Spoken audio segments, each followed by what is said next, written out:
आज हम लोग करेंगे फ्यूज़न पावर न्यूक्लियर रिएक्टर। तो अभी तक हमारे पास जितने भी न्यूक्लियर रिएक्टर्स बने हुए हैं वो सब किस प्रोसेस पर काम कर रहे हैं? वो सब काम कर रहे हैं फिशन पर। ओके, कोई भी आज तक हमारे पास फ्यूज़न प्रोसेस से न्यूक्लियर रिएक्टर नहीं बना, सभी के सभी फिशन से बने हुए हैं। तो फिर देख लेते हैं पहले फिशन प्रोसेस में और फ्यूज़न में दोनों में फ़र्क क्या होता है। तो ये देखो, ये है हमारे पास दो एटम्स। ओके, कोई भी दो एटम्स ले लो, कोई भी दो एलिमेंट्स ले लो, उनके एटम्स ले लो। जब वो आपस में क्या करेंगे, वो आपस में कंबाइन करेंगे और उनसे बनेगा एक बड़ा न्यूक्लियस। उसके दो न्यूक्लियस, छोटे छोटे न्यूक्लियस थे, वो कंबाइन करे आपस में, बड़ा बन गया। और उसके साथ क्या होगा, हमारे पास एनर्जी भी रिलीज़ होगी, काफ़ी ज़्यादा एनर्जी भी रिलीज़ होगी। वहीं पर अगर आप देखोगे दूसरी रिएक्शन, फिशन रिएक्शन देखोगे, तो उसमें क्या होगा, उसमें ये होगा कि ये प्रोसेस बिल्कुल उलट जाएगा, यानी कि बड़े प्रोसेस से दो छोटे बन जाएंगे और इसके साथ एनर्जी प्रोड्यूस होगी। ओके, तो ये डिफरेंस होता है फिशन और फ्यूज़न का। Now the fusion technology nuclear reactor, assembly of the world's largest nuclear fusion reactor.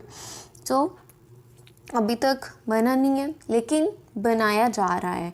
तो अभी रिसेंटली जुलाई में उसकी असेंबलिंग स्टार्ट हो चुकी है। ये 2004-05 से बनाना शुरू किया गया था और रिसेंटली उसकी फ्रांस में असेंबलिंग शुरू हो गई, यानी कि उसके जो अलग अलग पार्ट्स बने हुए हैं उनको अभी असेंबल करना शुरू कर दिया गया है।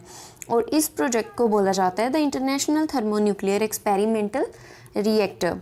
तो अब तक हमारे पास क्या थे, फिशन रिएक्टर्स थे। तो फिशन रिएक्टर्स क्या करते थे कि उनमें या तो प्लूटोनियम या यूरेनियम, ये एटम्स टूट जाते थे और फिर हमारे पास चलती थी एक लॉन्ग अनकंट्रोल्ड चेन रिएक्शन। जैसे कि एक न्यूट्रॉन आकर टकराया तो उसने आगे 3 रिलीज़ कर दिए, फिर एक टकराया उसने आगे 3 रिलीज़ कर दिए। इस तरह से हमारे पास एक पूरी अनकंट्रोल्ड रिएक्शन शुरू हो जाती थी। लेकिन फ्यूज़न में क्या होगा, फ्यूज़न में इस तरह की कोई भी रिएक्शन नहीं होगी, इसका रिस्क ही नहीं रहेगा और ना ही लास्ट में हमारे पास कोई भी रेडियो एक्टिव वेस्ट बचेगा। तो क्लीन भी होगा, रेडियो एक्टिविटी ज़्यादा, उसके एमिशन का भी खतरा नहीं रहेगा। जैसे कि चेरनोबिल है ना, न्यूक्लियर रिएक्टर में देखा गया था कि क्या हुआ था, वो रिएक्शन बहुत ज़्यादा स्टार्ट हो चुकी थी, वो बिल्कुल अनकंट्रोलेबल थी, देन चेरनोबिल डिज़ास्टर हुआ था। तो इसलिए फ्यूज़न काफ़ी ज़्यादा सेफ़ है और काफ़ी ज़्यादा इन्वायरमेंटली भी सेफ़ है ये। और what is a fusion process, तो ये तो हमने देख ही लिया कि दो लाइटर न्यूक्लियाई कंबाइन करते हैं एक हैवियर न्यूक्लियाई को बनाने के लिए और उससे एनर्जी रिलीज़ होती है और इस एनर्जी को हम लोग हार्नेस कर लेते हैं और उसको बोल दिया जाता है फ्यूज़न प्रोसेस। तो इसकी असेंबली कब शुरू हुई, इसकी असेंबली शुरू हुई थी 27 जुलाई को और ये जॉइंट एफर्ट है, कोई एक कंट्री नहीं कर सकती बिकॉज एक तो है एक्सपेरिमेंट, दूसरा काफ़ी ज़्यादा एक्सपेंसिव भी है। तो 7 कंट्रीज़ मिलकर इसको कर रही हैं, India, Japan, US, the European union, Russia, China and south Korea.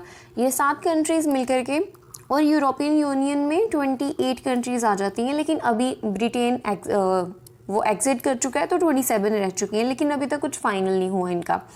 तो ये पूरे 7 हैं, इसको एज अ होल हम लोग कंट्री ही लेंगे। तो ये 7 कंट्रीज़ हैं जिन्होंने, जो कि इसको फंडिंग दे रही हैं, जो कि इसको सपोर्ट प्रोवाइड कर रही हैं और इसको लॉन्च किया गया था 2006 में। तो तब से बनना शुरू हुआ है और अब जाकर के इसकी असेंबलिंग शुरू हुई है, यानी कि और इसको ना अब तक की ह्यूमन हिस्ट्री का सबसे बोल सकते हो कि सबसे ज़्यादा टफ इसको माना गया, इसी एक्सपेरिमेंट को सबसे ज़्यादा टफ अगर कुछ माना गया आज तक तो वो इसको माना गया है। तो इसका एम क्या है, इसका एम है कि एक तो क्लीन एनर्जी प्रोड्यूस करनी है, दूसरा रिक्वायर्ड एनर्जी कि जितनी हम लोगों को चाहिए उतनी, और क्लीन होगी तो हम लोग क्लाइमेट चेंज से भी अच्छे से टैकल कर पाएंगे। और इसमें बहुत बड़े बड़े सुपर कंडक्टिंग मैग्नेट्स यूज़ होंगे।